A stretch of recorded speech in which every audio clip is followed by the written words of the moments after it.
helps a lot in all diseases related with the urinary bladder. तो urinary bladder की जितनी problems हैं उनको, या यूरिनरी सिस्टम की जितनी प्रॉब्लम्स हैं उनको, ये जो बैक प्रेशर से हाइड्रोनेफ्रोसिस होती है, जहाँ स्टेसिस होगी, देखिए ये एक विशेष साइकिल है।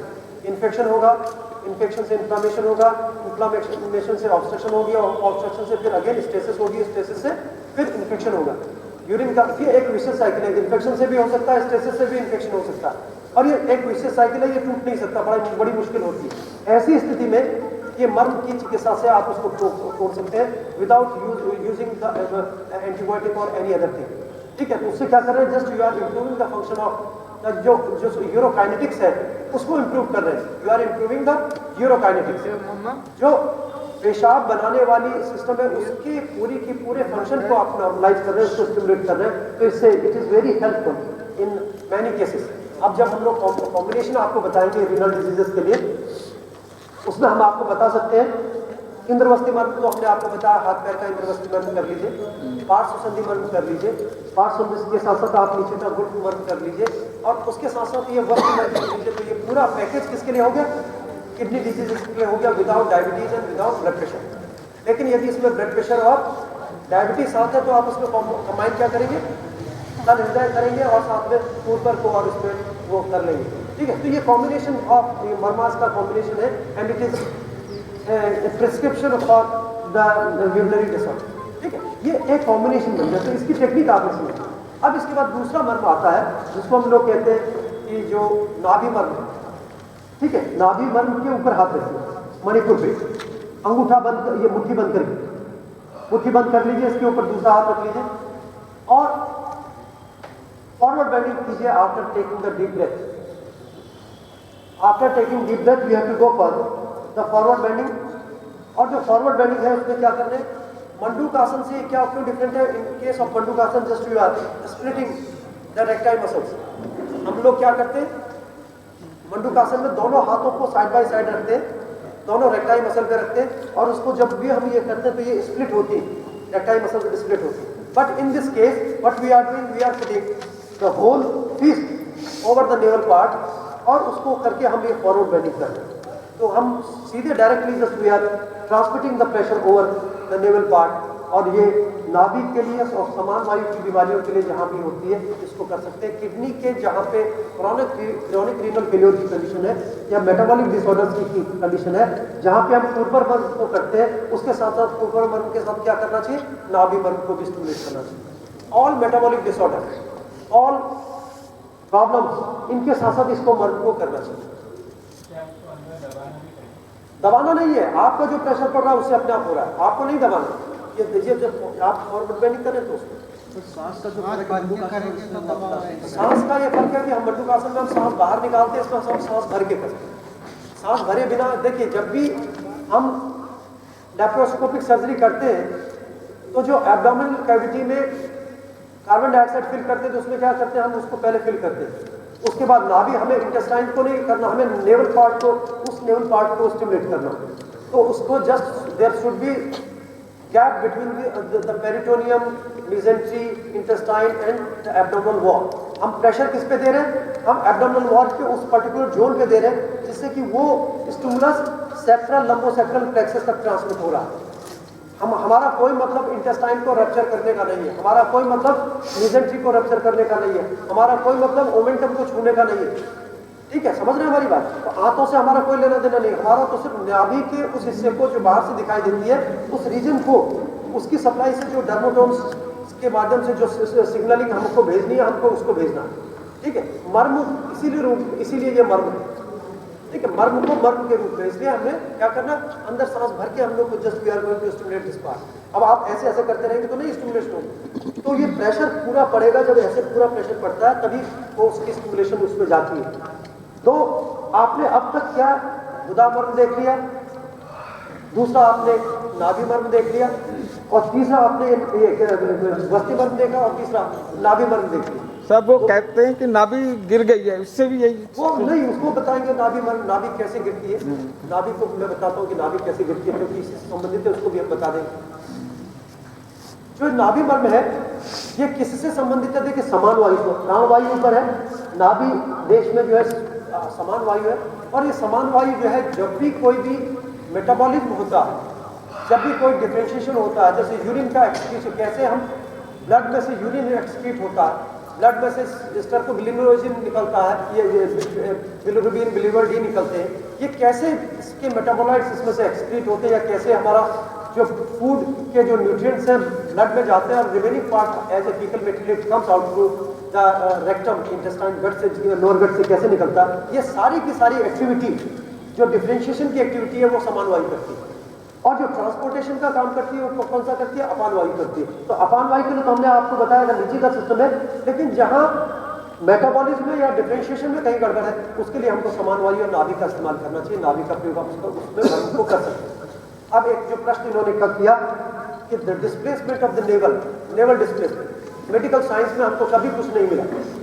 एक केस हमको याद है, बनारस हिंदू विश्वविद्यालय में हम लोग 84 की बात है, एक 5-6 परिवारों का एक बच्चा था, पहलवानों का परिवार का, उनकी कुश्ती उश्ती होती, और आप कितनी भी कोशिश कर लीजिए, कितना एंटीबायोटिक दे दीजिए, कितनी एंटी डायरियल मेडिसिन दे दीजिए, एनाल्जेसिक दे दीजिए, एंटी स्पाज्मोडिक दे दीजिए, एस्ट्रोजन रिसेप्टर ब्लॉकर दे दीजिए, कुछ फर्क नहीं पड़ता जब तक कि आप उस नाभि को ठीक नहीं कर सकते। अब उस नाभि को जाने कैसे? देखिए, being a medical student, being a surgeon, हम लोग कभी इसको नहीं मानते थे, लेकिन बहुत सारे केसेस हम लोगों के पास आए, क्लिपिंग्स पे हमारे पास लगे, 7-7 बार ऑपरेशन कर रखे हैं। अभी भी करीब 10 दिन पहले वही पेशेंट आया, कहने लगे कहीं वही चक्कर तो फिर नहीं हो गया। मैंने कहा तो 7 बार, मैं उस तरफ से आपको बताऊंगा।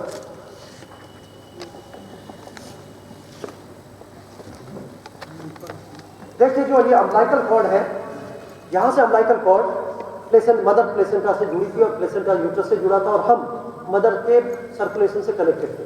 ठीक है, ये जन्म के 9 महीने तक अत्यंत महत्वपूर्ण भाग रहा। जन्म के बाद भी इसका अत्यंत महत्वपूर्ण हिस्सा।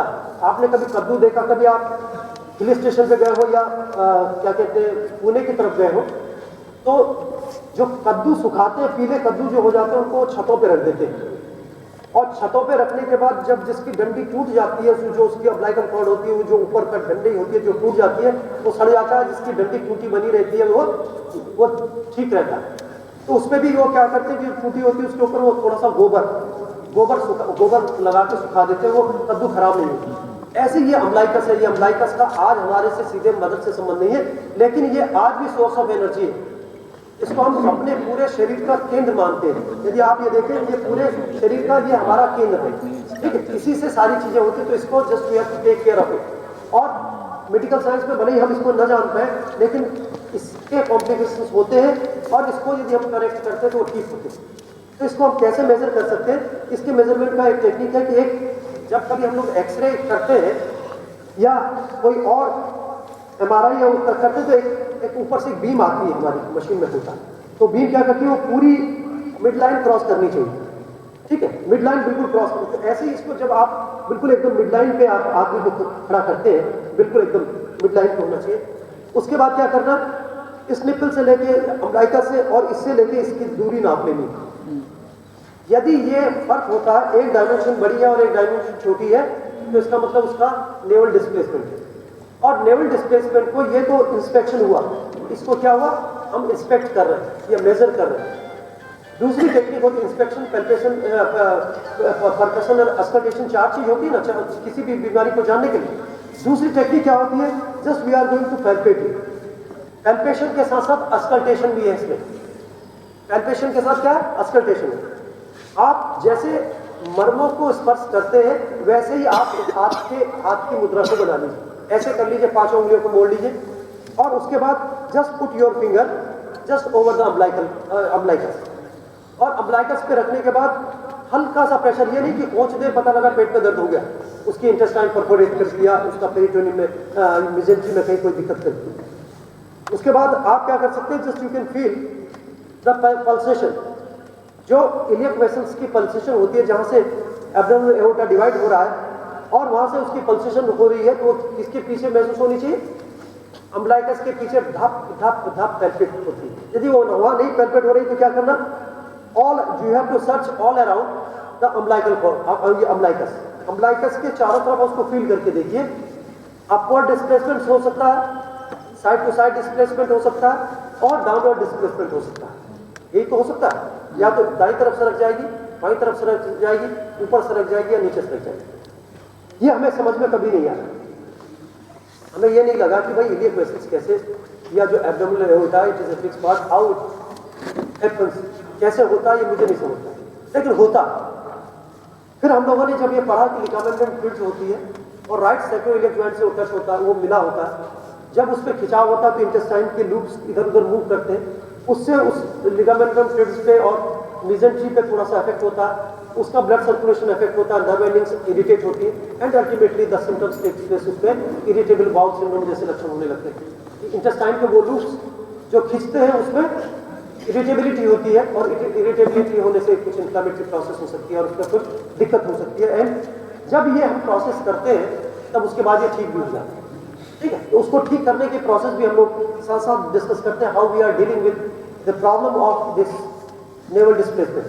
नेवल डिस्प्लेसमेंट पे भी हम लोगों ने एक पूरा चैप्टर उसी में जो योग का जो हम लोग किताब लिखे हैं उसमें ये सारी चीज़ें डिस्कस की है कि क्या क्या हो सकती है, क्या पॉसिबिलिटीज हो सकती है। उसके केस के प्रेजेंटेशन में हम लोगों ने उस केस को भी उसको रिकॉल किया है कि कैसे वो था। उसको यदि पता होता कि भाई ये चीज़ें हो सकती है तो हो सकता है कि कुछ और चीज़ें करने से वो ठीक हो सकता था। हाँ, सभी तरह से उसमें कोई डिफरेंस नहीं। ठीक है, तो ये डिस्प्लेसमेंट, इसको हम प्रोसेस भी नहीं कह सकते, इंटेस्टाइन की प्रोसेस भी नहीं कह सकते, हर्निएशन भी नहीं कह सकते। It is not a clear herniation of intestine. कहीं बस्ट वस्ट नहीं होता कि भाई कोई हर्निएशन हो रहा हो पेरिटोनियम में या ओमेंटम में कहीं ओपनिंग बन गई है, उसमें हर्निएशन हो रहा है। प्रोसेस भी नहीं है क्योंकि because it is intestine freely mobile है, तो प्रोसेस भी नहीं है ना, वो हर्निएशन है, वो सिंपल इरिटेशन है कहीं किसी स्पेसिफिक पार्ट का, लिगामेंट का या किसी मेजर कोई लूप का या किसी स्पेसिफिक पार्ट का, और उसको हम इसी रूप में समझते हैं और उसको मर्म चिकित्सा के माध्यम से ठीक करने की कोशिश करते हैं। सिंपल एक्सरसाइज जो हम लोग करते हैं उसमें क्या है, गर्दन को उठा के सांस भरते हुए जाते हैं, सांस भरिए और ऊपर जाइए जहां तक जा सकते हैं, बस रोकिए और इसको नीचे आइए। 5 बार इसको कीजिए, 4-5 बार, फिर नीचे आइए।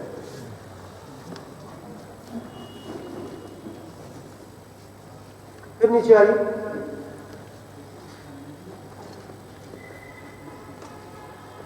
बहुत फायदा करती है इन चीजों में। जब भी किसी को कोई पेट की तकलीफ हो और कुछ लंबे समय तक चल रही हो तो ये एक्सरसाइज जरूर ट्राई करनी चाहिए। ये नॉन इन्वेजिव टेक्निक से बस। अब इसके बाद दोनों पैरों को 45 डिग्री पे उठाइए और होल्ड कीजिए दोनों, फिर नीचे रखिए, सांस के साथ इसको कंबाइन कर लीजिए, सांस भरते हुए ले लीजिए, सांस छोड़ते हुए इसको छोड़ दीजिए, फिर नीचे ले आइए,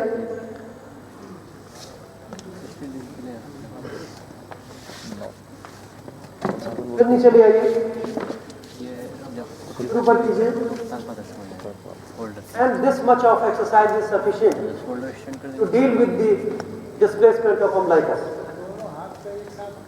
अभी कराएंगे, उसके बाद ये तीसरा step, third step is there. अब इसके बाद दोनों तरफ से हाथों को ऊपर कीजिए एंड सपोर्ट ऑलवेज। जब कोई कर रहा है तो उसको क्या करना है, आपको सपोर्ट करना, ठीक है। नीचे आइए, गलत ढंग से झटका लगेगा तो दिक्कत होगी। और उठाइए, दोनों हाथों से सपोर्ट करना है, इसको नीचे कीजिए, ठीक है। तो ये प्रोसेस क्या है, एक प्रोसेस। उसके बाद हमारे पास एक मर्म है जिसको हम कहते हैं गुल्फ मर्म। गुल्फ मर्म को स्टिमुलेट कीजिए और उससे आप अम्बलाइकस के डिस्प्लेसमेंट को सेट करें। और जैसे दिग्बंधन करते हैं ना, दिशाबंधन, तो उसके बाद उसको सेट करना है। तो कैसे करना, कि नाभि के लिए तो था, नाभि तक की बीमारियों के लिए तो था, इसको सेट किससे कर लिया आपने, फिर इससे सेट कर, ठीक। ये पूरा प्रोसेस पूरा होगा। तो इससे आप क्या क्या कर सकते हैं, कोई भी क्रॉनिक एब्डोमिनल लीजन है और जिसमें आपको लग रहा है कि आपको फायदा नहीं हो रहा, in that condition just you can go for this kind of exercise. इस एक्सरसाइज को करना है और इस एक्सरसाइज को करके क्या करना है, फिर हल्का खाना खाना। उस दिन ये नहीं कि आप दावत उड़ाएं, उस दिन बिल्कुल लाइट डाइट जिसको कहते हैं, जैसे खिचड़ी और घी। खिचड़ी बनाइए, उसमें देसी गाय का घी डाल के यदि आप खा सकें पतली खिचड़ी में, तो उसको खाइए, एक आध दिन रेस्ट कीजिए, देखिए अगले दिन से धीमे धीमे धीमे डाइट को इम्प्रूव कीजिए और ठीक होने लगता है, उल्टी उल्टी भी नहीं होती। तो ये पॉइंट कौन से करते हैं आपके, हमने गुल्फ बताया, गुल्फ के बाद आपने ये जो एक्सरसाइज की, उसके बाद गुल्फ करने के बाद आप एक कूपर के द्वारा इसको सेट कर लीजिए, इसको सेट कर लीजिए, ठीक है। तो ये 3 पॉइंट से आप सारी चीजों को ठीक कर सकते हैं। इसके बाद जो अगला मर्म बिंदु है, नाभि मर्म को इसमें नहीं करना, इसमें नाभि को नहीं, इसमें नाभि पे तो दबाव देना ही है, नाभि को सामने। अब बैठ जाइए आप,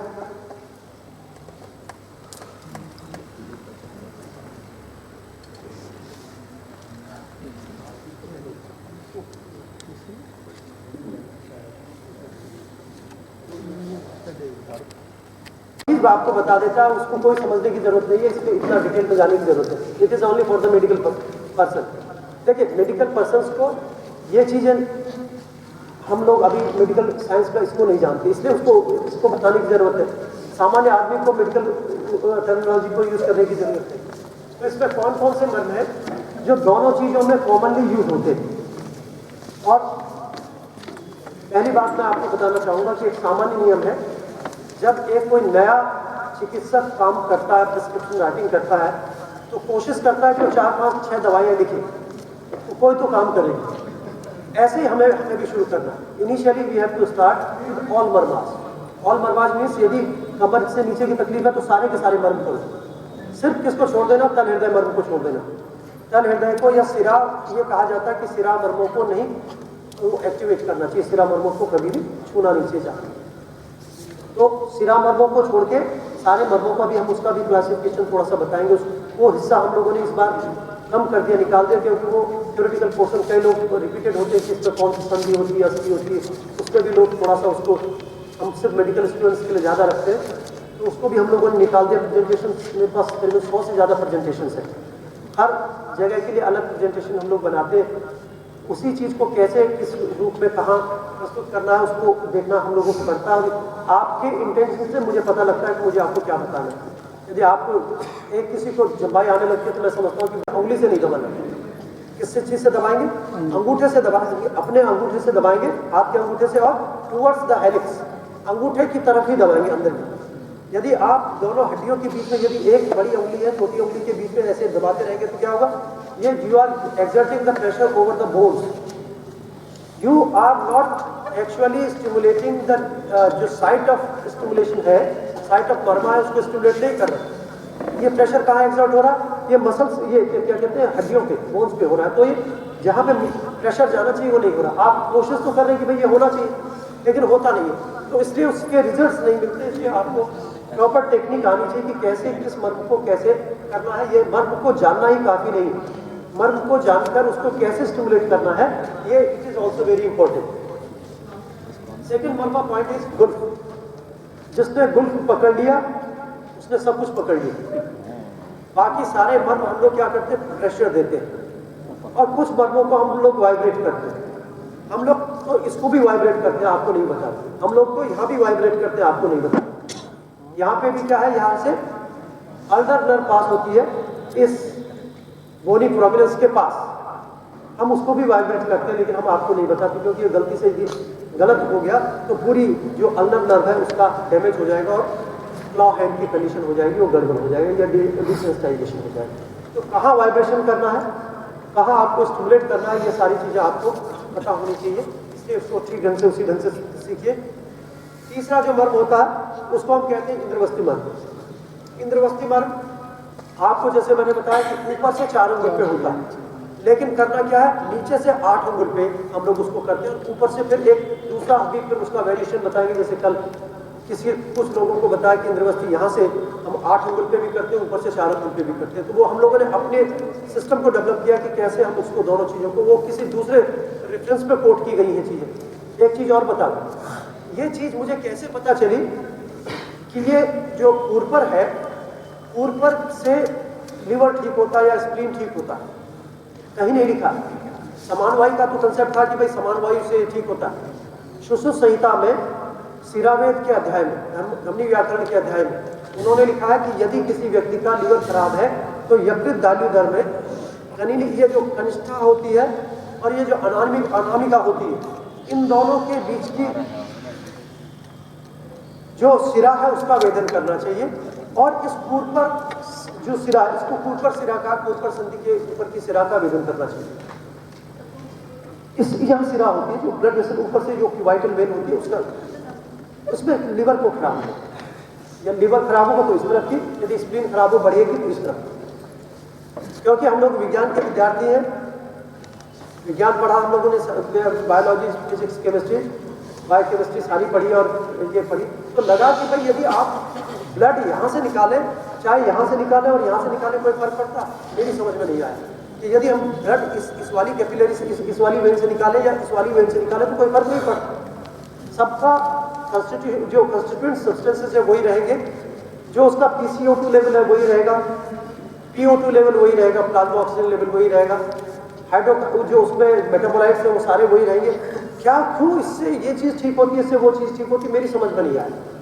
और कभी हमने ट्राई भी नहीं किया, इसलिए ट्राई नहीं किया। हमने कहा ये तो अनइथिकल चीज़ है, ये तो बेकार की चीज़ है, इसमें इन्होंने गलत लिख दिया कि ऐसी बेवकूफ़ी की सोच हम लोगों के दिमाग में है। लेकिन जब हम लोगों ने उसको मर्म से जोड़ के देखा तो हमने क्या किया, हमने उसमें सिरावेद नहीं किया, लेकिन उनके उन पॉइंट्स को लोकेट किया और उस पर मर्म चिकित्सा करनी शुरू की, तो देखा कि आश्चर्यजनक परिणाम है, वही चीज़ें मिलती है जो वो सिरावेद के माध्यम से देते हैं।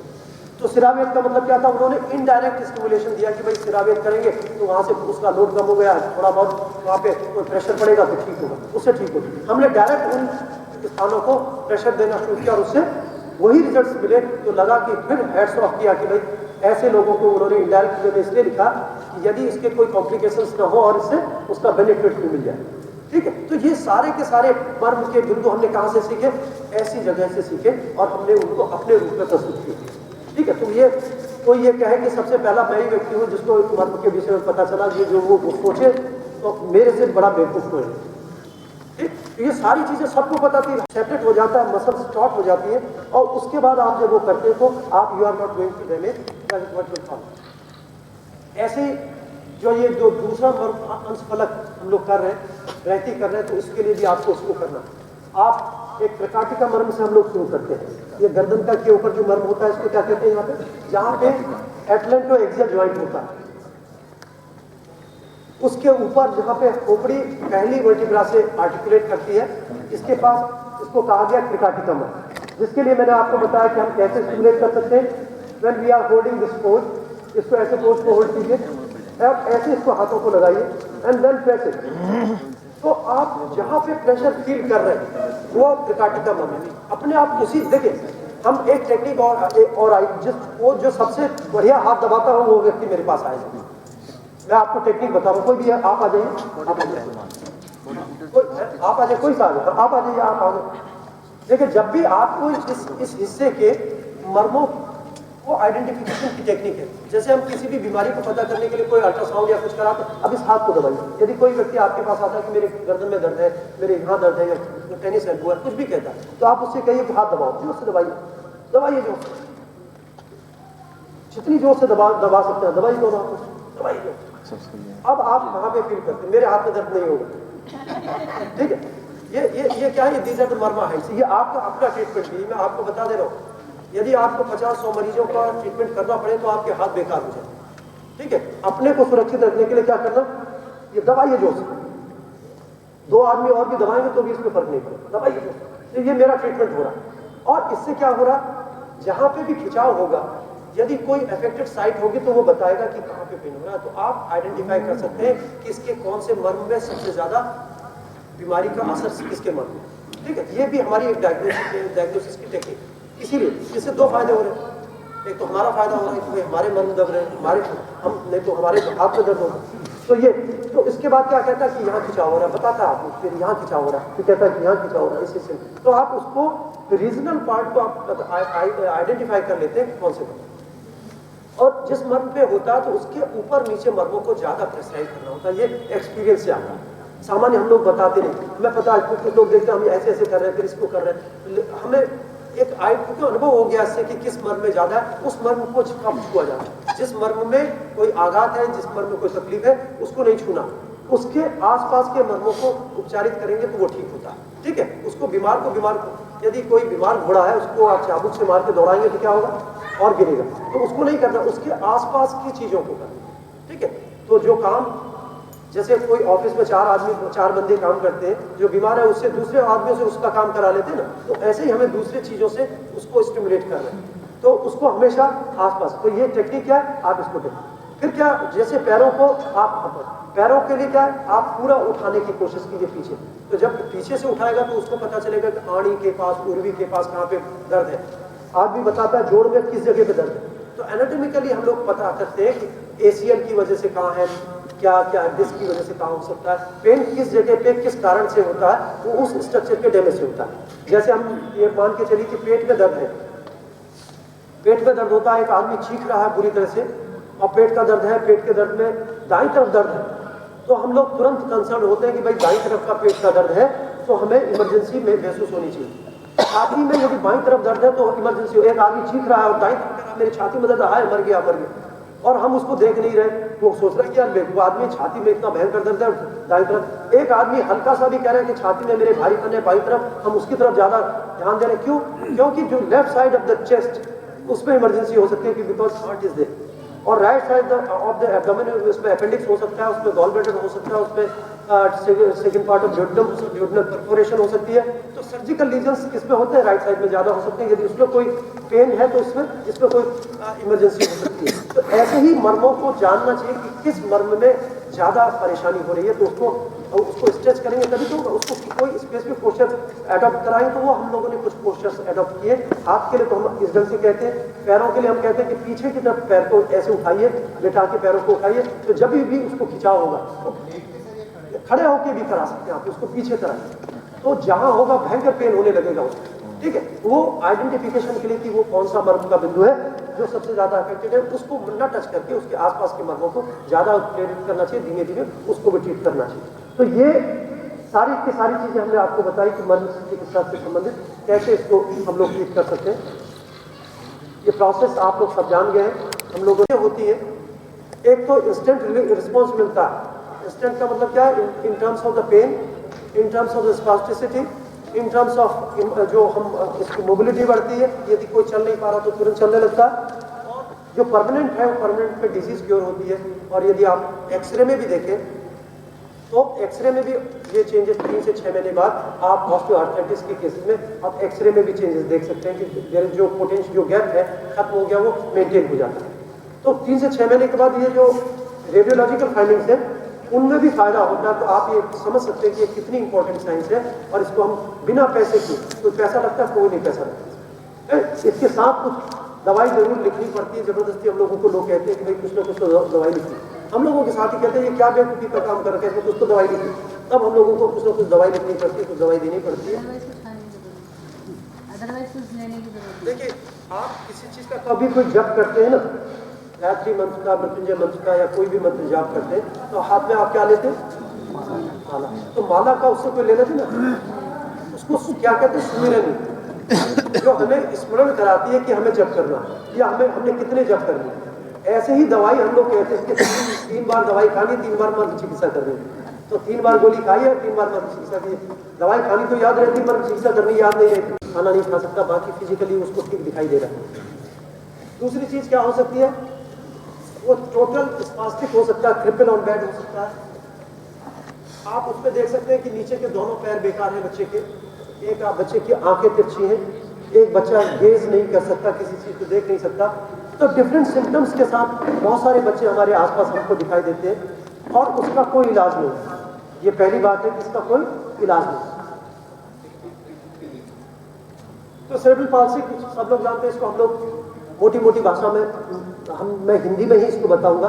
एक दो लोग हैं जो इंग्लिश में इसको समझ जाएंगे, आपको थोड़ी सी दिक्कत होगी, but you can understand this clippings, उनको समझ सकते हैं, क्योंकि मेडिकल टर्म यूज नहीं करने में। ये क्या है, नॉन प्रोग्रेसिव लीजन है। नॉन प्रोग्रेसिव लीजन का मतलब क्या है, बचपन में जितना पैदा होते समय या जिस समय जो बीमारी हुई है उस समय ब्रेन में जितना डैमेज हो गया, उसकी वजह से बॉडी में जो डैमेज हो गया वो प्रोग्रेस नहीं होती, उस बढ़ती नहीं है बीमारी, उतनी की उतनी रहेगी। ये नहीं कि बचपन में एक हाथ एक पैर खराब हो गया तो फिर कोई दूसरे पैर पे बाद में चली आए, ऐसी बीमारी नहीं। तो ये ऐसी बीमारी नहीं है। दूसरी क्या होती है कि ये जो सेरेब्रल ब्रेन की वजह से होती है, और लगभग 2 से 3% children are affected by the cerebral palsy. कम से कम जो 100 बच्चे होते हैं, 2 से 3 नहीं, हमें तो ज़्यादा लग रहे हैं क्योंकि हम लोग बहुत डील कर रहे हैं और बहुत सारे बच्चे होते हैं। 2 से 3% तो ये मैं कहता हूँ कम से कम 5% बच्चे ऐसे हैं जो सेरेब्रल पाल्सी से। और पूरे देश के या पूरे विश्व के लोगों को देखें तो millions of people are suffering from the cerebral palsy and are supposed to live like handicapped all around the globe. पूरे के पूरे हैंडीकैप रह सकते हैं और इनको आपको ही सपोर्ट करना है, परिवार के लोगों को ही सपोर्ट करना है, बिना उसके वो ठीक नहीं होती। इसमें जो 50% जो ग्रुप है, इसमें ये 50% लोग they can walk without assistance, और बहुत सारी काम नहीं कर सकते, उनका मेंटल ग्रोथ नहीं होती, बहुत सारी चीज़ें होती हैं, लेकिन 50% बच्चे जो है वो अपने से चल सकते हैं और 30% जो बच्चे they are unable to walk without caliper और द सपोर्ट। लेकिन जो 20% बच्चे हैं वो they are unable to walk even with the support and they are confined to bed. बिल्कुल उसको कुछ भी नहीं कर सकते हो तो आप ट्रिपल है। और एक और महत्वपूर्ण बात की कोई प्रॉपर ट्रीटमेंट नहीं है और ये एक फेमिलियल डिजीज भी नहीं है। कई बार किसी सेरेब्रल पाल्सी के बच्चे उनके पेरेंट्स हम लोगों के पास आते हैं कि भाई हम लोगों को फर्दर चाइल्ड के लिए प्लान करना चाहिए, नहीं करना चाहिए, तो ये उसके लिए आपको क्या कहना, you can plan for the further child, कोई दिक्कत नहीं, क्योंकि ये फैमिलियल बीमारी नहीं है, हेरिडिटरी बीमारी नहीं है। यदि डाउन सिंड्रोम का पेशेंट है तब हम उसको कह सकते हैं कि भाई इसमें कोई दिक्कत नहीं। यदि मस्कुलर डिस्ट्रॉफी का कोई पेशेंट है तो हम उसको कह सकते हैं कि भाई आप जेनेटिक स्टडी करा लीजिए, जो कैरियोटाइप की करा लीजिए, उसके बाद go for planning for further issue, ठीक है। लेकिन सेरेब्रल पाल्सी में कभी भी ये दोबारा से नहीं होता। अब ये क्या है, जितना बड़े संख्या में लोग हैं, it is very difficult to provide the medical care to such a big number of the patients of the cerebral palsy. यदि हम सबको चिकित्सा देना चाहें और सबको कहें कि भाई हम इनको पूरे अस्पताल में रखेंगे, इनको सारी की सारी सुविधाएं देंगे, तो it is not possible. And there is no treatment available in the modern medical system. इसमें कोई भी ट्रीटमेंट हमारे पास अवेलेबल नहीं है। एंड कॉजेज भी आप सब लोग जानते हैं, इसको कॉजेज भी मैं सिर्फ इसलिए बता देना चाह रहा हूँ थोड़े बहुत, सब जो सामान्य लोग हैं उनको बता देना चाह रहा हूँ कि हाइपोक्सिया होता है, किसी वजह से ब्रेन में हमारा खून नहीं पहुँचे, उसकी वजह से प्रॉब्लम्स होती है। और इन प्रॉब्लम्स की वजह से जो फंक्शन ऑफ ब्रेन है वो प्रभावित होते हैं और उसकी वजह से दिक्कत होती है।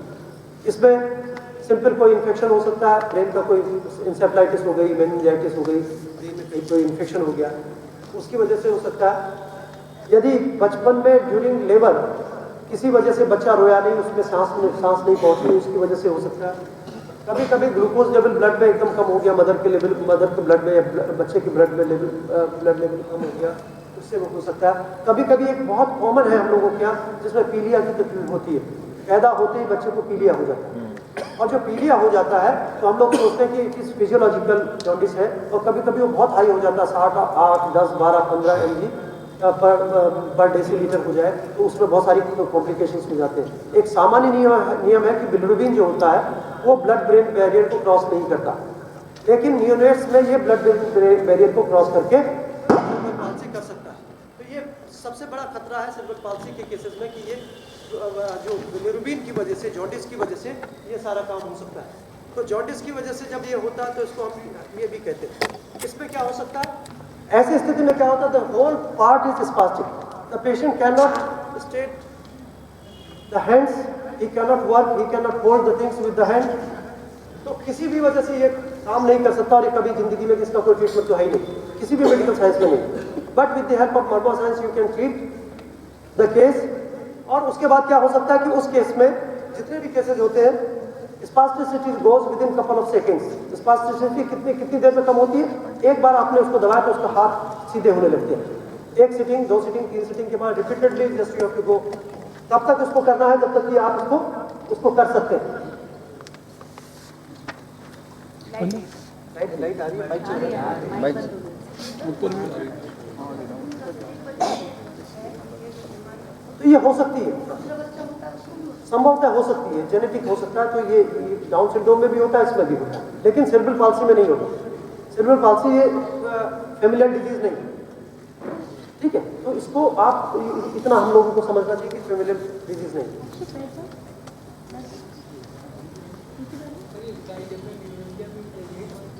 हाँ, ट्राइजेमिनल न्यूरल्जिया में उसके साथ साथ के सारे पॉइंट्स, अपर एक्सट्रीमिटी के पॉइंट्स और points of the head and neck.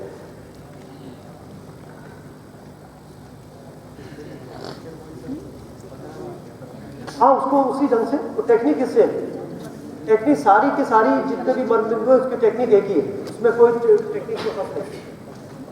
अब इसमें क्या है, तो हाइपर एक्साइटेबिलिटी होती है, हाइपर एक्टिविटी होती है, रिफ्लेक्स होता है, किसी चीज को यदि पकड़ लेंगे तो छूटेगी नहीं, और यदि किसी चीज को होल्ड भी नहीं कर सकते। और जितने भी चीजें हैं in severe case, handicap cases में आप देखेंगे जरा सा आप उसको छूते हैं तो आप कमर का स्पाज्म ऐसे होता है, बिल्कुल एकदम ऑब्स्ट्रक्टिव कंडीशन हो सकती है, स्पाज्म में जा सकता है। क्वाड्रिप्लेजिया, डायप्लेजिया, लोअर लिम्बर, इसमें जो होता है कि नीचे के हिस्से ज्यादा प्रभावित होता है, दोनों हिस्सों में वो काम नहीं कर सकता, उसको चल फिर नहीं सकता। ऐसे ही देख सकते हैं कि जो स्यूडोबल्बर पॉल्सी होती है, आदमी उसको निगलने में दिक्कत होती है और मुंह से कंटिन्यूस ड्रूलिंग होने लगती है। हाइपोटोनिया और इसमें टेंडन रिफ्लेक्स होते हैं। और आप देख सकते हैं इन केस ऑफ सेरेब्रल एटेक्सिया की कंडीशन में, टेलेंजेक्टेशिया की कंडीशन होती है, आंख में एक ऐसा लगता है जैसे जाला जैसा होता है, नाखूना होता है, नाखूना जैसा दिखाई देने लगता है, लेकिन वो नाखूना आंख की बीमारी की वजह से नहीं होता, वो सेरेब्रल पॉल्सी की वजह से होता है, सेरेब्रल एटेक्सिया की वजह से होता है। तो बहुत सारे सेरेब्रल एटेक्सिया के केसेस में भी हम कैसे डिफरेंशिएट करते थे सेरेब्रल एटेक्सिया को और सेरेब्रल पॉल्सी को, उसमें ये टेलेंजेक्टेशिया की कंडीशन हमको मिल सकती है। आंखों से बहुत सारी प्रॉब्लम होती है जो बच्चे होती है, उनमें कईयों में कोलुबोमा होता है, स्ट्रैबिस्मस होता है। एक आपने स्क्विंट देखा, हर बच्चों में उसमें आंखों में स्क्विंट की तकलीफ भी होती है, तो ऐसे स्क्विंट होती है। Paralysis of gauge, paralysis of gauge का मतलब क्या है कि बच्चा आपको देख नहीं सकता, वो किसी भी चीज को फोकस नहीं कर सकता, इंटरेक्शन नहीं कर सकता, जो आई कांटेक्ट उसका नहीं होता। तो ऐसी सारी चीजों में ये मर्म चिकित्सा बहुत ज्यादा फायदा करती है। Just you can treat the squint with the help of this Marma therapy. आप जो स्पास्टिसिटी है उसको तो कम कर रहे हैं, सेरेब्रल पॉल्सी को भी ठीक कर रहे हैं, उसके साथ साथ जो उसके सिम्टम्स है वो भी अपने आप, ड्रूलिंग ठीक होने लगती है, मुंह से लाल गिरनी बंद हो जाती है, मरीज जो स्वेलो नहीं कर सकता वो स्वेलो करने लगता है, च्यू करने लगता है। उन सारे कंडीशंस में आप देख सकते हैं कि perceptual and the refractory errors में भी फायदा होता। उसकी ये अभी बता रहे हेड और नेक के पॉइंट्स बताएं, ये बीमारी के विषय में बताएं, तो सारे पॉइंट्स हम आपको बता रहे हैं। पैरालिसिस ऑफ गेज, यदि आप उससे कहिए कि किसी चीज पे कंसंट्रेट करें तो कंसंट्रेट नहीं कर सकते। और ईयर में क्या होता है, देयर इज पार्शियल और the complete loss of hearing हो सकता है, किसी को बिल्कुल सुनाई नहीं देता, कुछ थोड़ा थोड़ा सुनते हैं। Brain damage due to the rubella virus mainly to the receptive जो ऑडिटरी डिफेक्ट्स होते हैं, माँ में यदि रूबेला का इन्फेक्शन है और उसी से बच्चे के ब्रेन में यदि रूबेला इन्फेक्शन हो गया तो ये प्रॉब्लम मुख्य रूप से ईयर वाली होती है। स्पीच में भी उसमें डिसार्थिया होता है, डिस्लेरिया होता है, डिस्काइनेटिक्स होती है, सीजर होता है। सीजर्स आर कॉमन, सीजर्स का मतलब उसको दौरे आते हैं, बहुत ही कॉमन है।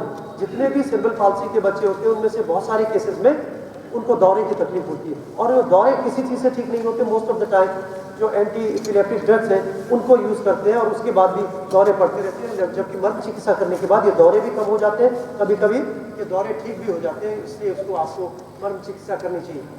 फिर जो इंटेलिजेंस लेवल होता है वो भी अफेक्टेड होता है, जो इंटेलिजेंस लेवल है उसको भी आप मेंटेन कर सकते हैं with the help of Marma therapy. आप देख सकते हैं कि organ lag on one side, इसको हेमीप्लेजिया कहते हैं, एक तरफ की होगा तो इसको डायप्लेजिया की कंडीशन है, हेमी मींस एक तरफ, यदि नीचे है तो पैराप्लेजिया।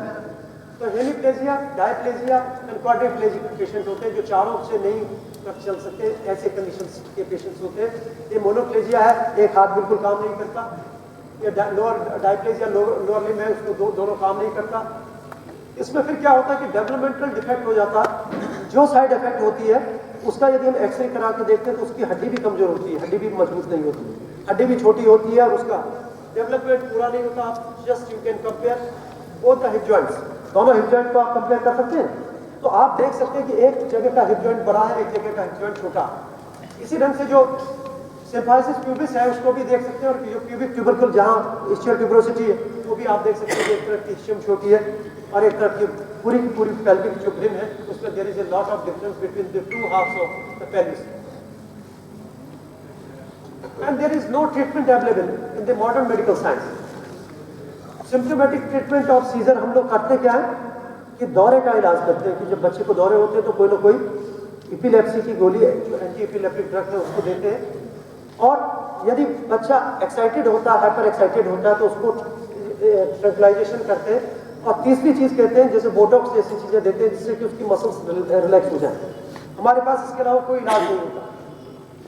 फिर हम लोग आगे प्रोसीड करते हैं कि भाई फिजियोथेरेपी करानी चाहिए, रोज फिजियोथेरेपी कीजिए, इसकी मसाज कीजिए, रोज रेगुलर एक्सरसाइज कराइए, इसकी हाइड्रोथेरेपी कराइए, फिर ऑक्यूपेशनल थेरेपी कराइए, फिर स्पीच थेरेपी दीजिए और उसका रिहेबिलिटेशन कर दीजिए। रिहेबिलिटेशन का मतलब क्या है, उसको उस ढंग से ट्रेन कर दीजिए कि नहीं खड़ा हो सकता तो उसके क्रचेस का इस्तेमाल कीजिए, उसके लिए AFO बनाइए, उसके लिए कोई और कैलिपर का बना दीजिए या उसके फिर कोई TCTL करा दीजिए, टेंडन लेंथनिंग करा दीजिए।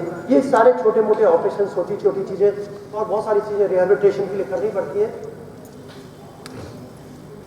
ऐसी परिस्थितियों में जब हम ये महसूस करें कि जो बच्चा जिसको 1 साल की उम्र में या पैदा होती सेरेब्रल पाल्सी की तकलीफ है वो 25-30 साल तक कम से कम अपने माता पिता पे डिपेंडेंट होता।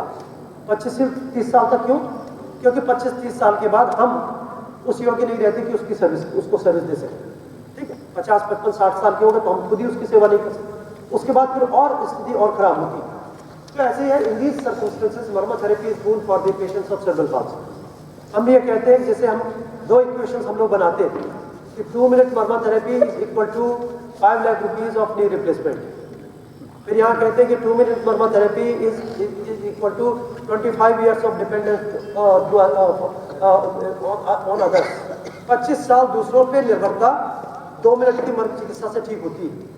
तो विशेष रूप से जब हमारे पास सेरेब्रल पाल्सी के बच्चे आते हैं तो पहली बार हम लोग इतनी रिक्वेस्ट करते हैं कि मेरे दादा, मेरे ताऊ, मेरे पापा, मेरी माँ, मेरे रुक जाओ, इसको चिकित्सा करा दो। क्योंकि क्यों कराते? क्योंकि यदि हम उस समय उसको इनिशिएट ना करें, क्योंकि जब तक उनको रिजल्ट्स नहीं दिखेंगे तब तक उनको सारी चीज़ें लगेंगी भाई इतने दिन वहाँ रहे, इतने दिन वहाँ रहे, फलाना रहे, कुछ नहीं होता। इससे बेकार की बातें, हम आ तो गए लेकिन होना जाना कुछ नहीं। कब होगा? जब आप 2-4 दिन 5 दिन में उसको रिजल्ट मिल जाएंगे तब वो रुक जाएगा। फिर हम कहेंगे कि मत आइए तो फिर भी आएंगे। आप समझ रहे हैं मेरे? तो आपका मेरा कर्तव्य है कि जब भी हमें कोई ऐसा व्यक्ति मिलता है हम उसको जरूर और जरूर, क्योंकि बच्चा तो क्या है वो तो पराश है। माता पिता को फेथ में लेना, माता पिता का फेथ होगा जब उसका रिजल्ट्स मिलेंगे। तो रिजल्ट्स के लिए आपको भी धैर्य रखना है और उसको भी आपको बताना है कि भाई ये ठीक हो सकता है। ऐसे सैकड़ों केसेस ठीक हुए, हमने देखे, हमने सुने। किससे करें? मर्म चिकित्सा से ही कर रहे हैं। इसलिए इन सारी चीज़ों का सहयोग लेना होता है, इसमें कोई दिक्कत वाली बात नहीं है। तो diagnosed case of the cerebral palsy हम लोग सेलेक्ट करते हैं। हम लोग अपनी तरफ से कभी नहीं कहते कि ये बच्चा सेरेब्रल पाल्सी का है या हमारा इलाज ले लो। हम किसी को भी कह रहे हैं कि सेरेब्रल पाल्सी है, हमने आज ठीक किया, अब हम आज कहने लगे कि भाई किसी आदमी को कैंसर था हमने ठीक कर दिया। अभी उसको प्रूव होना चाहिए कि कैंसर है और हमारी दवाई से ठीक हुआ, तभी तो फायदा। आप किसी को भी कुछ कहते रहे और कहते रहे कि मैं ठीक कर दिया तो कोई विश्वास नहीं करेगा। तो जो भी केस हम लोग लेते हैं वो क्या होते हैं? Pre diagnosed case of cerebral palsy होते हैं। सारे इंस्टीट्यूशन से उनको बताया कि सेरेब्रल पाल्सी है, ठीक नहीं हो सकता, इसको ले जाइए। जैसे कल आपने देखा होगा एक महिला आई थी वैंकूवर से, वो बहुत पूरे परिवार का एक अकेला बच्चा है और उसको कह दिया कि ठीक नहीं हो सकता, वही कह दिया कि ठीक नहीं हो सकता, ये जिंदा है, इसको ऐसी कभी जिंदगी में ठीक नहीं होगा। वो जब यहाँ लेके आए, किसी ने एक पेशेंट हम लोगों का और ठीक हुआ था वो लेके आए, तो अब उनके पूरे परिवार की जो प्रसन्नता है उसको आप किसी कीमत पे तोड़ लें। आर स्टिमुलेटेड अकॉर्डिंगली, जैसे जैसे हमें जरूरत होती है, जिस जगह पे स्पार्क है उसके आसपास के मर्मों को, पूरे मर्मों को करना। क्योंकि हम ये मान के चलते हैं कि सेरेब्रल पाल्सी जो होती है सारा शरीर में होती है और ये व्यान वायु की वजह से होती है, जैसे हमने कल वायुओं की चर्चा की। तो इसमें आपको सारे मर्मों को करना। और स्पास्टिसिटी जो होती है decreases in couple of sessions in Marma therapy. बच्चे का हाथ खुलने लगता है। कभी आप ये कल्पना कीजिए, हम हाथ को आधा घंटे तक स्ट्रेट रखें, करके देख लीजिए। आधा घंटे के बाद आप हाथ को मोड़ के देखिए तो क्या होता है? भयंकर स्टिफ हो जाता है, कितनी कष्ट होता है। और ऐसे बच्चे 24 घंटे 7 दिन, ठीक है, पूरे साल और वर्षों तक ऐसे स्पास्टिक पड़े रहते हैं, तो उनको कितना कष्ट होता होगा अंदर से, उसकी कल्पना हम नहीं कर सकते। कभी हम सोचते हैं कि हमारे साथ होता तो हमें क्या होता। ठीक, तो उसको सोचिए कि यदि 1-2 सिटिंग होती है और उसके बाद वो हमको कहता है कि ये वाला पॉइंट तो हुआ नहीं, वो भी जज हमारे उसमें जज है, उनका बेटा जो आता है वो कहता है ये वाला पॉइंट तो रहेगा, इसको करिए, तो उसे पता है कि आज क्या क्या करवाना है। ठीक है, तो बच्चा फिर पहले तो रोएगा, उसके बाद कोऑपरेट करता है, उसके बाद बड़ा उसको लगता है कि इससे फायदा हो। तो all spasticity decreases in couple of second, तुरंत होता है। और some impaired ambulatory child can walk easily with few sessions. हम लोगों ने एक कैंप किया हुआ था जालंधर में, लुधियाना में, हाँ लुधियाना में, जालंधर में। वहाँ हम लोगों को जिस ऑर्गेनाइजेशन ने हम लोगों को आमंत्रित किया, यहाँ पे दबाने होते हैं। जब हम दबाते हैं तो पूछ और पूछ से भी दबाते हैं, दूसरों के लिए मना करते हैं। कौन सा? पूछ और पूछ सिर्फ कौन से हो गया, क्षिप्र हो गया। क्षिप्र आप सभी लोग जानते हैं, हाथ और पैरों के दोनों, तल हृदय, हाथ पैरों के दोनों, क्योंकि तल हृदय सबसे महत्वपूर्ण मर्म है जो किसको प्रभावित करता है, हमारे मस्तिष्क को प्रभावित करता है। किसके संदर्भ में? सेरेब्रल पाल्सी के संदर्भ में। हार्ट को तो करता ही करता है, लेकिन जब हमारा मस्तिष्क में खराबी है तो वो किसको इफेक्ट करेगा? वो ब्रेन को इफेक्ट करेगा। तो क्षिप्र के साथ साथ तल हृदय मर्म,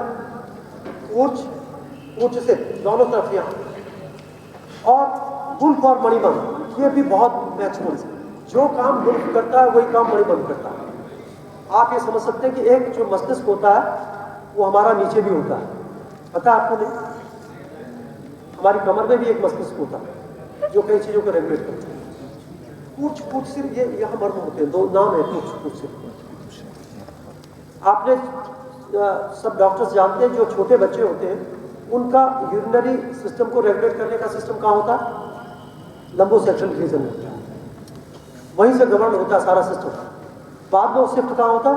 ब्रेन में शिफ्ट होता है। तो उस सिस्टम तक हम कैसे पहुंच सकते हैं? उस सिस्टम से हम उसी तक पहुंच सकते हैं कि इन चीजों के माध्यम से हम उस ब्रेन तक को भी स्टिमुलेट कर सकते हैं। कुछ नहीं, ब्रेन कुछ नहीं बोलते, सेंटर है उसको। हम कह रहे हैं कि एक रेगुलेटिंग सिस्टम वहाँ भी है, एक रेगुलेटिंग सिस्टम है, कुछ चीज़ों को रेगुलेट करने के सिस्टम।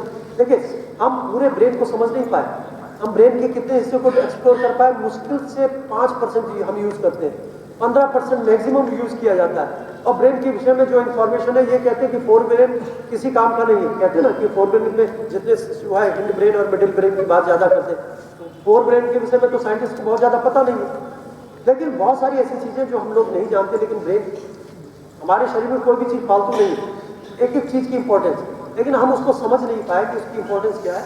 ऐसी इंपॉर्टेंस हम मर्म चिकित्सा के माध्यम से जब देखते हैं तो बहुत सारी चीज़ों को हम एक्टिवेट कर पाते हैं। तो जो गुल्फ और मणिबंध है, जैसे पैर में है, जैसे गुल्फ का काम है ना, वही मणिबंध का काम है। समझ लीजिए मेरी, जो पैर के तल हृदय का काम है वो क्या? वही हाथ के तल हृदय का काम है। जो यहाँ की इंद्रवस्ती का काम है वो क्या? वो यहाँ की इंद्रवस्ती का काम है। जो यहाँ के मणिबंध का काम है वो गुल्फ का काम है। लेकिन हमने गुल्फ से कुछ और भी काम लेने शुरू कर दिए। हमने आपको बताया कि इससे फायदा होता है, लेकिन ये काम क्या है? अल्टीमेट काम क्या है? हमने आपको कहा मणिबंध का जो काम है वही गुल्फ का काम है।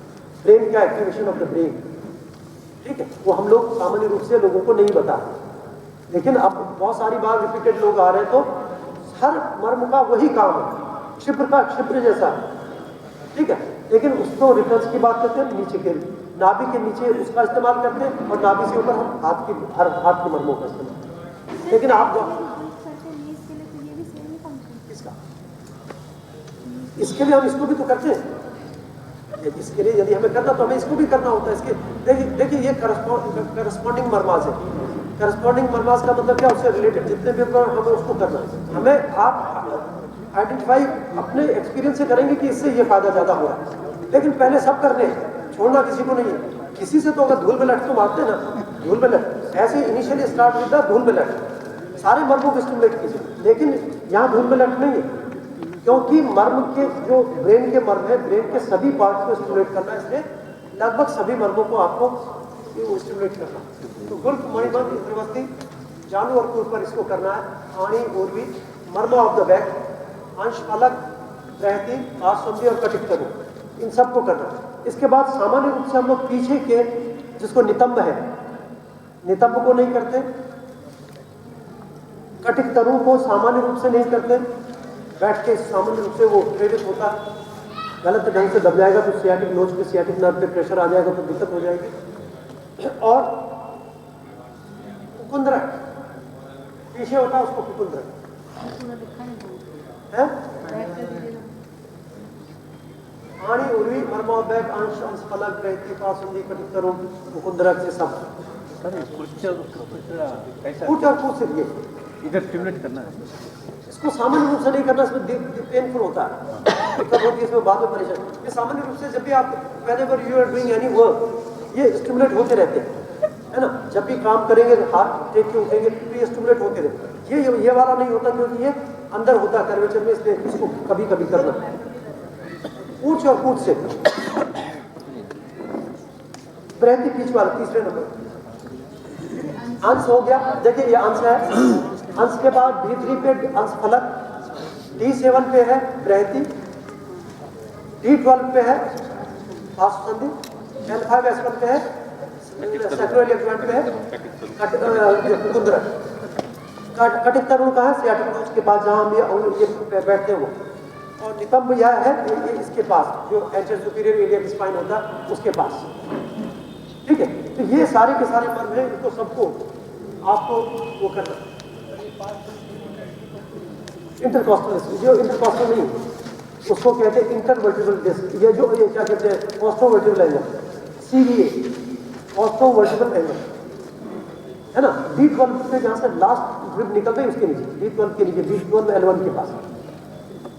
अब ये जो मर्म है इनको आप देखिए,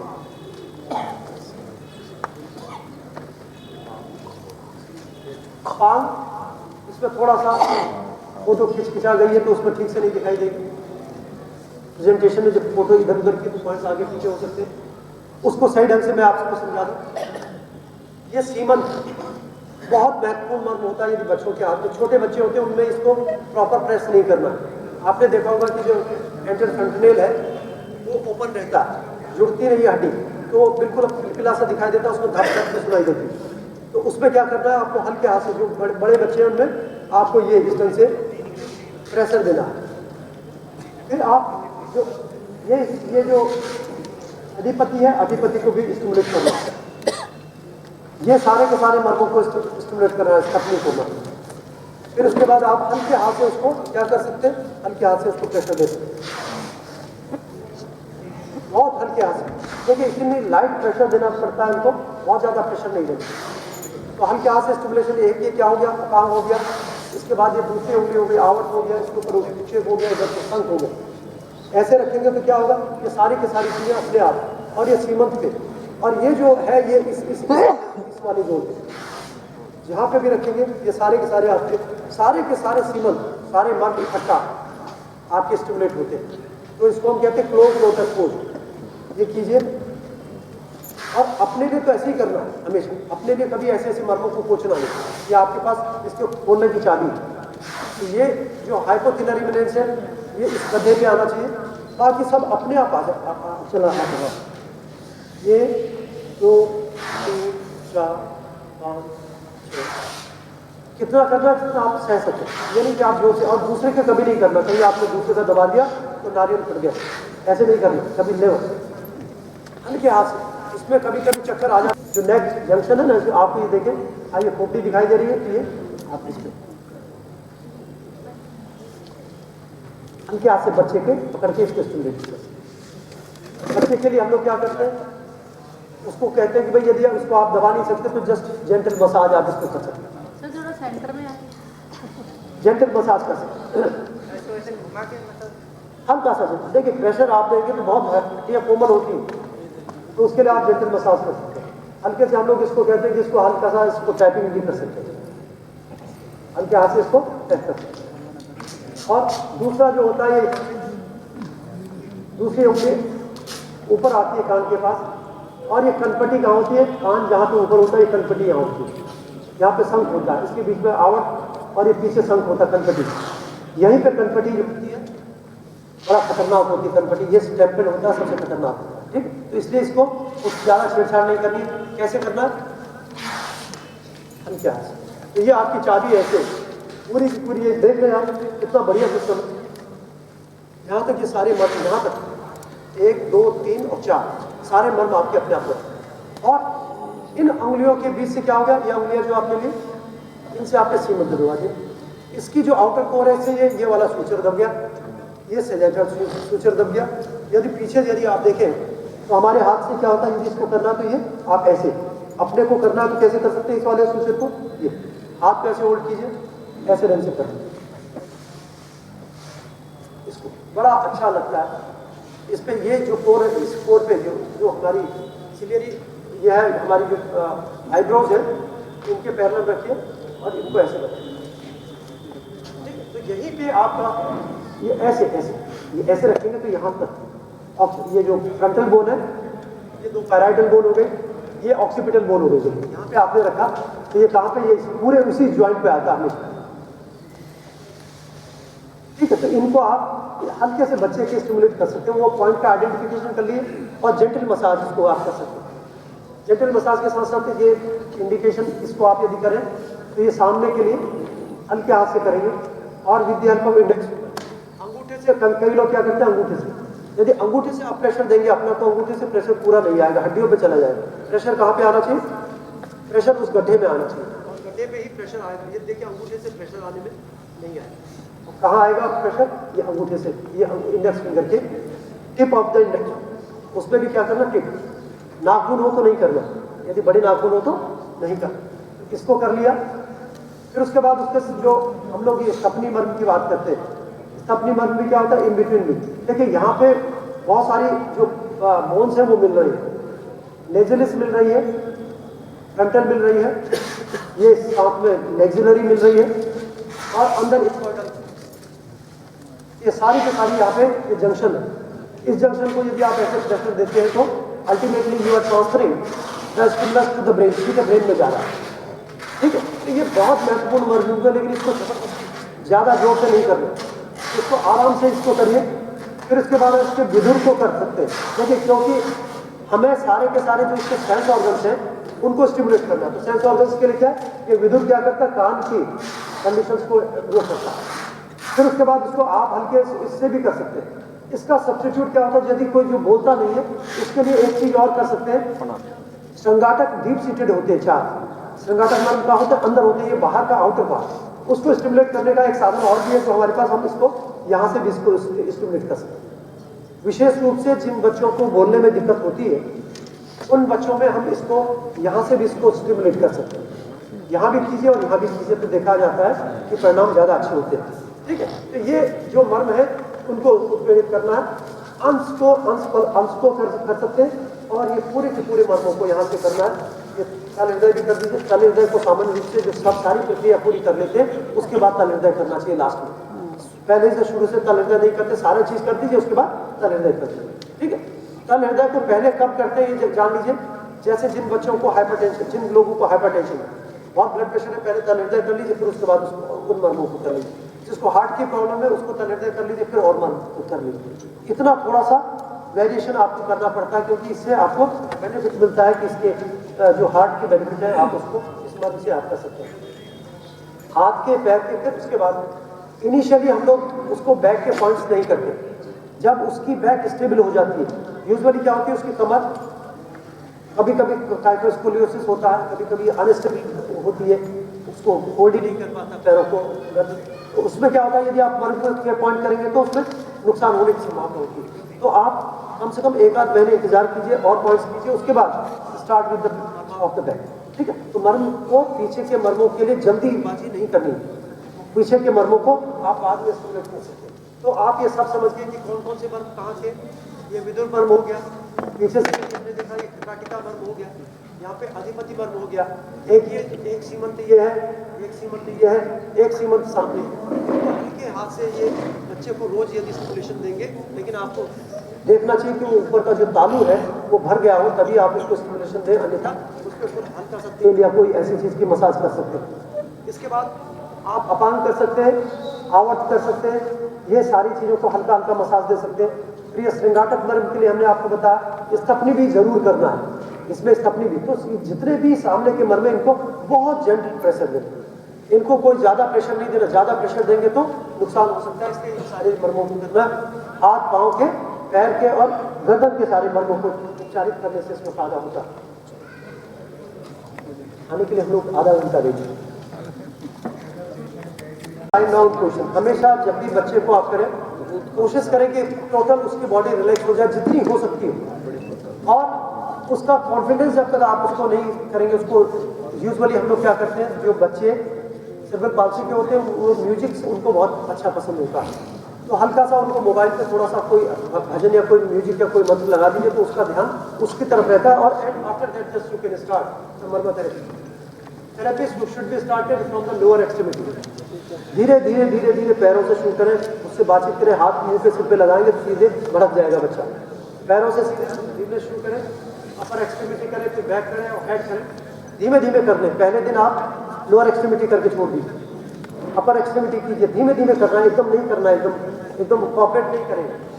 और kshipra marma should be pressed gently. Kshipra मर्म पे यदि आपने जोर से दबा दिया तो बहुत सारे कॉम्प्लिकेशन हो सकते हैं, इसलिए बच्चों में खासकर हम लोगों ने क्षिप्र मर्म को ठीक से करना।